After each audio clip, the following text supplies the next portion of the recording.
रखा जा सकता है, किस तरह एक्सपेक्टेशंस को मैनेज कर सकते हैं, आइए इस पे गुफ्तगू करते हैं। ज़बरदस्त पैनल मेरे साथ मौजूद है, आप सबकी favourite chef and nutritionist Samreen Junaid हमारे साथ मौजूद हैं।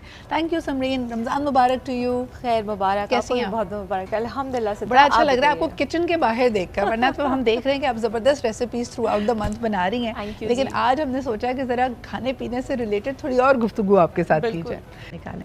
लेकिन दौर हाजिर की जो ज़रा प्रॉब्लम्स है उसकी तरफ भी आते हैं। समरीन, खातून खाना परेशान होती है कि आज समोसे सही भी होने चाहिए, क्रिस्पी भी होने चाहिए, गर्मा गर्म भी होने चाहिए। ये जो प्रेशर है इसमें अक्सर रेसिपीज़ ख़राब हो जाती हैं। बिल्कुल ठीक, क्या कहेंगी?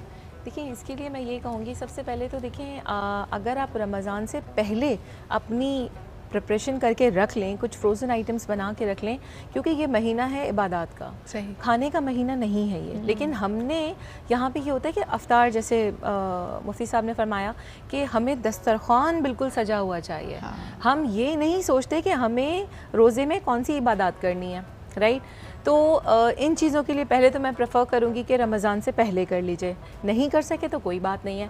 अब आपने ये करना है कि टाइम को डिवाइड कीजिए, ठीक है। आप जो अफ्तारी के बाद का टाइम होता है, जब मर्द हज़रात तरावी के लिए चले जाते हैं, उसके बाद या तरावी के बाद का जो थोड़ा टाइम है, उसमें आप अपनी नेक्स्ट डे की प्रिपरेशन कर लें, तो आपको ये इशू नहीं रहेगा कि आप चख नहीं सकते। अच्छा समझिए, लेकिन ख़ास तौर पे हम बात करें इफ्तार पार्टी की, मुझे बताया उस वक्त जो प्रेशर होता है उसके लिए क्या किया जाए? प्री कुकिंग आपने कहा कि बड़ी अच्छी चीज़ है, फ्राइंग चले हो रही है। दूसरा ये कि अपने आप को ज़रूरत से ज़्यादा स्ट्रेच भी ना करें। अगर आपकी कैपेसिटी है 10 लोगों की दावत करने की, तो 15-20 या सारे ख़ानदान को एक साथ ना बुलाएं, क्योंकि मुश्किल आपके लिए खुद हो जाएगी। आप क्या कहती हैं कि अगर सिर्फ 2 ख़वातीन किचन में काम करने वाले हैं और उसके साथ छोटे बच्चे हैं या टीनेज बच्चे हैं जो थोड़ी बहुत आपकी मदद कर सकते हैं, मैक्सिमम कितने लोगों की दावत कर सकता है एक इंसान? देखिए ये तो आपकी कैपेसिटी पे डिपेंड करता है कि आप कितने एक्सपीरियंस्ड हैं। उसके अलावा दूसरा फैक्टर आता है आपके पास जगह कितनी अवेलेबल है, क्योंकि दस्तरखान या टेबल आप एट ए टाइम ही लगाते हैं। उसमें ये नहीं होता कि फर्स्ट शिफ्ट में खा लिया और फिर घर वाले जो हैं वो बाद में बैठेंगे, रोज़ा तो सबने साथ खोलना है। तो ये 2 फैक्टर्स आपने माइंड में रखने हैं। उसके अलावा एक टिप देती चलूँ यहाँ कि जब आप मेन्यू प्लानिंग कर रहे हैं तो उसमें कोशिश करें इंडिविजुअल सर्विंग्स जो होती हैं, समोसे या रोल्स, इस टाइप की चीज़ें, उनको थोड़ा सा अवॉइड करें। 1 या 2 वैसे आइटम रखें।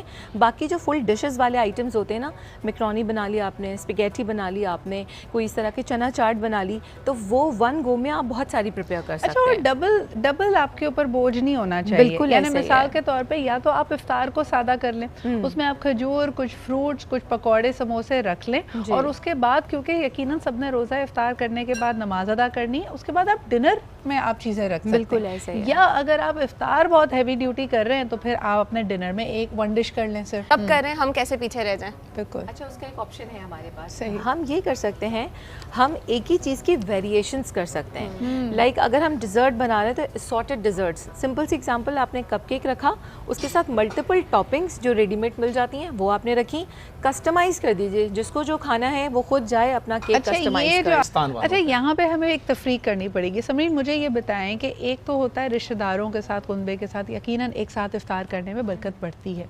दूसरा फिर हम करते हैं यकीनन, जिस तरह हमने कहा कि जो मुस्तहकीन हैं उन तक राशन पहुँचे, वो भी इफ्तार अपने घरों में डिग्निटी के साथ, ग्रेस के साथ कर सकें, या आपने अगर दस्तरखान वसी कर दिया और उनको आपने बुलाया। तीसरी एक किस्म होती है जो नेटवर्किंग की इफ्तार्स है, जो हमने अपने ऊपर खुद लाजिम की है। उनके घरों में भी माशाल्लाह अल्लाह ने उनको बहुत दिया है, हमारे घर भी भरे हुए हैं, लेकिन हम तकल्लुफन के भाई ये तो दुनियादारी है, करनी है, फॉर्मेलिटी ये करना पड़ेगा। उसके बारे में आप क्या कहेंगी? ये करना ज़रूरी है या ये हम अवॉइड करें? देखें, यहाँ पे बात वही आ जाती है सिद्रा कि हम एक जो है ना स्टेटमेंट, लोग क्या कहेंगे, वो जो चीज़ है ना, ये चीज़ हमें बहुत सारी ऐसी चीज़ें करने पे मजबूर कर देती है जो हमें beyond the limit, beyond the range जाके करनी पड़ती हैं। सही। तो इसमें कोई ज़रूरी नहीं है कि लोग क्या कहेंगे। अगर आप इस फोबिया से बाहर निकल आए ना तो आपकी ज़िंदगी बहुत आसान हो जाएगी। हस्बे हैसियत जो कर सकते हैं वो कर लें आप, और ज़रूरी नहीं है कि आप लोगों को बुलाएं। अगर आपको ज़्यादा ही